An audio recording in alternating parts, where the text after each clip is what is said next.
नमस्कार, ये है रेडियो हिंदुस्तान और मैं हूँ आपके साथ आरजे अंजू। मौसम में आज सुनिए प्रियंका ओम की फिल्म रिव्यू की कहानी अंजू की जबानी। बात करेंगे फिल्म कला की। कला एक कलाकृति। वह 1 दिसंबर की शाम तनिक मेहरबान हो आई जब नेटफ्लिक्स पर रैंडम सर्च के दौरान कला का पोस्टर दिखाया। बुलबुल जैसी डिजास्टर फिल्म की निर्देशक अन्विता दत्ता का नाम पढ़कर थोड़ी झिझक जरूर हुई, लेकिन निर्माता लिस्ट में शामिल अनुष्का शर्मा ने प्ले क्लिक करवाकर ही दम लिया। इसके पूर्व अनुष्का शर्मा की बांग्लादेश में कुचलित शैतानिक पंथ पर आधारित फिल्म परी ने स्तब्ध कर दिया था। मैं उनकी बूझ पर चौंक सी गई थी। ऐसी ऑफबीट नॉन कॉमर्शियल फिल्म में पैसा लगा उन्हें क्या हासिल हुआ होगा।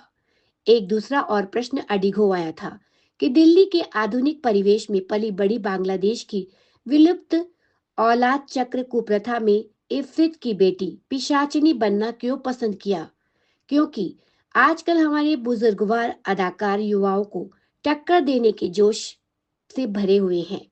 खैर, परी इतनी पसंद आई थी कि स्वयं को कला देखने से रोक नहीं पाई, और यकीन मानिए देखने के बाद महीनों फिल्म से खुद को अलग कर पाना मुश्किल रहा।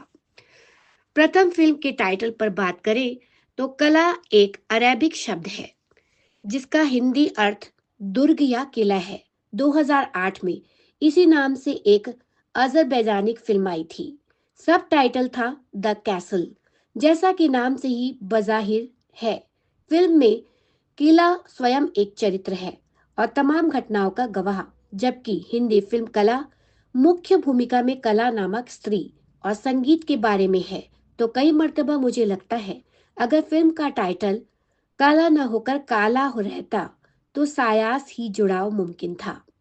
यानी कि QALA कला न होकर KALA रहता तो सायास ही जुड़ाव मुमकिन था, किंतु संभव है फिल्म को हम तुरंत ही कालेपन से जोड़कर देखते तो संभवित उचित नहीं रहता। कहानी एक ऐसी स्त्री की है जो गायकी के क्षेत्र में सफलता के शिखर शीर्ष पर पहुंचकर आत्महत्या कर लेती है। वास्तव में कला उपेक्षा और अपेक्षा में मध्य द्वंद की ऐसी मनोवैज्ञानिक कहानी कहती है जो आपको बेचैन करती है, दिन रात का सुकून छीन लेती है, ठहर कर सोचने को विवश करती है कि क्यों हम बच्चों के कंधे पर अपनी उम्मीदों का भारी बोझ डाल देते हैं कि उसमें दबकर उनका दम निकल जाता है। साधारण तरीके से या मात्र एक फिल्मी क्रिटिक के नजरिए से देखने पर आप मोरल या कि सामाजिक संदेश इत्यादि में उलझ कर रह जाते हैं और आपकी आंखों से ओझल रह जाता है दृश्यों का कोलाज, भावनाओं का झंझावत, ऊहापोह और भीतरी द्वंद जो फिल्मों में अनवरत चलता रहता है। जहां कला माँ के लिए गाना चाहती है, वही जगन इसलिए गाता है कि वह गाए बगैर जी नहीं सकता। एक संवेदनशील मनुष्य कला के दर्द से चूक नहीं सकता। माँ के प्रेम अभाव से जनित दर्द जिसकी अजस्र पीड़ा कला को अहर्निश तड़पाती है। आमतौर पर देखने पर लगता है वह गायिका बन प्रसिद्धि पाना चाहती है, जबकि वह सिर्फ माँ का प्रेम चाहती है। वह चाहती है कमी रह जाने पर भी एक बार माँ उसे अपने कलेजे लगाए और कहे, कला तुमने बहुत बेहतर किया, जबकि उसकी माँ उसे बर्फ गिरती रात घर के बाहर कर देती है। माँ के क्रोध के साये में कलपती कला कभी संगीत की कला में दक्ष नहीं हो पाई और माँ ने प्रखर प्रवीण युवक को बेटा अपना लिया और कला को उसकी चाकरी में नियुक्त कर दिया। जो उसे पुरुष की नजर से देखता है, यह बात कला से छुपी नहीं। अतः वह माँ से कहती है मेरी उससे शादी करा दो, किंतु माँ ने डपट दिया। दरअसल माँ परिवार की परंपरा को आगे बढ़ाने वाला बेटा चाहती थी। एक बार वह कला से कहती भी है, तुम सीख सकती हो संगीत लड़की होकर भी। कला के दुर्दम्य महत्वाकांक्षा को समझना उतना मुश्किल नहीं है जितना तिरस्कार से उपजी कुंठा को जान लेना। स्त्री देह होने की कुंठा, माँ की तरह न हो पाने की कुंठा के बाद दत्तक भाई से कमतर होने की कुंठा। कला कुंठा का पुंज बन गई थी जो उसके भीतर विष बेल की सी चढ़ती जा रही थी, इतनी कि वह दत्तक भाई के दूध में पारा मिला देती है और इस अपराध बोध से कभी मुक्त नहीं हो पाई। दत्तक पुत्र द्वारा मृत पति की गायकी की परंपरा को आगे ले जाने हेतु माँ के प्रपंचों से सीखती कला स्वयं को सिद्ध करने हेतु देह की सौदेबाजी तक से गुरेज नहीं करती। ऑब्सेसिव लव डिसऑर्डर से ग्रसित माँ के प्रेम को तरसती समझौते करती कला संगीत का सबसे बड़ा सम्मान तो हासिल कर लेती है, किंतु तब भी माँ का प्रेम हासिल नहीं होता। दरअसल माँ ने कला से कभी प्रेम ही किया ही नहीं और कला उनसे सिर्फ प्रेम चाहती रही। इसके लिए उससे जो बन पड़ा उसने वह किया। व्यावसायिक दृष्टि से फिल्म की सफलता को आंकने का एक ही पैमाना है, कमाई कितनी हुई। किंतु कई सारी फिल्में अपने कंटेंट, परफॉर्मेंस और कथानक के दम पर वर्षों बरस तक दर्शक के दिल और दिमाग पर छाई रहती हैं। कला उनमें से एक फिल्म है। इसे मात्र एक साइकोलॉजिकल ड्रामा फिल्म की तरह देख पाना संभव नहीं। कला सिनेमेटोग्राफी का उत्कृष्ट नमूना है। दरअसल कला एक उन्नत सिनेमाई कलाकृति है।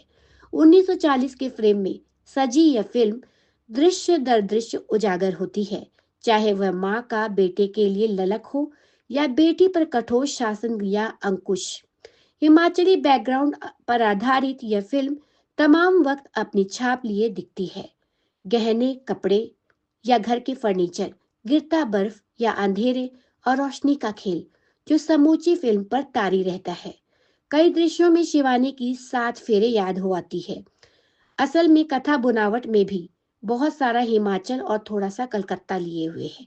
कहानी इतनी महीनता से बुनी गई है कि एक मामूली चूक की गुंजाइश नहीं, किंतु कभी कभी लगता है काश माँ का चरित्र जरा और खुलता, थोड़ा और स्पष्ट होता, तब शायद कला का चरित्र का ग्रे शेड इतना निखर कर नहीं उभरता। लैला मजनू से अपने अभिनय की शुरुआत करने वाली तृप्ति दमरी फिल्म शुरू होते ही आपको मोहविष्ट कर लेती है। तमाम दृश्यों को वह ऐसे ऐसे उठाती है मानो यह उसकी अपनी कहानी है। शीर्षस्थ पक्व गायिका बरतते हुए वह एक क्षण को भी कमजोर नहीं पड़ती। वहीं दूसरी ओर एक कमतर कुंठित स्थापित होने को ललायित कला के चेहरे के भाव उतने ही बेगुनाह हैं जितने कि वह स्वयं। यद्यपि बार बार हाथ धोकर वह दूध में पारा मिलाने के पाप से मुक्त होना चाहती है, किंतु काश कि एक बार अपनी माँ की गोद में उसका सिर धर बालों को सहलाती। समूची फिल्म में अपेक्षा और उपेक्षा के मध्य का द्वंद्व भाव सतत दरिया सा निरंतर बहता रहता है। फिल्म का चलचित्रण इतना मनोहारी है कि आप एक दृश्य भी स्किप नहीं करना चाहेंगे, जैसा कि अमूमन हम करते रहा करते हैं। कई दृश्य कंपोजिशन में इतने लुभावने बन पड़े हैं कि आप पॉज कर निहारते हैं, उस दृश्य को अपनी दीवार पर टाकना चाहते हैं। फिल्म देखते हुए आप कला की पीड़ा से स्वयं को अलग नहीं रख पाते हैं। वह एक द्वंद्व आपके भीतर भी अनवरत चलता है। आप मुक्त नहीं रह पाते। आप दृश्यों के साथ साथ चलते हैं। आप भी कला के दुख में डूबते उतरते रहते हैं, इतने कि माँ को उसका फेक कॉल फौरन ही बूझ लेते हैं। स्वस्तिका मुखर्जी कितनी ही मर्तबा मंदाकिनी होने का भ्रम पैदा करती है। कला का तिरस्कार करती माँ निबाहिती उर्मिला मंजूश्री से आप घृणा नहीं कर पाते। वह दृश्य दर दृश्य अपनी सहजता से अपनी पीड़ा का यकीन दिलाना चाहती है कि आप अंततः कला को ही अपराधी मान लेते हैं। जीवन में माँ के प्रेम के महत्व पर कार्ल ओंग कहते हैं, सभी तरह की बढ़ती और परिवर्तन की रहस्यमयी जड़ वह प्यार जिसका अर्थ है घर वापसी, आश्रय और लंबी चुप्पी, जिससे सब कुछ शुरू होता है, सब कुछ समाप्त होता है। कला भी समाप्त हो जाती है।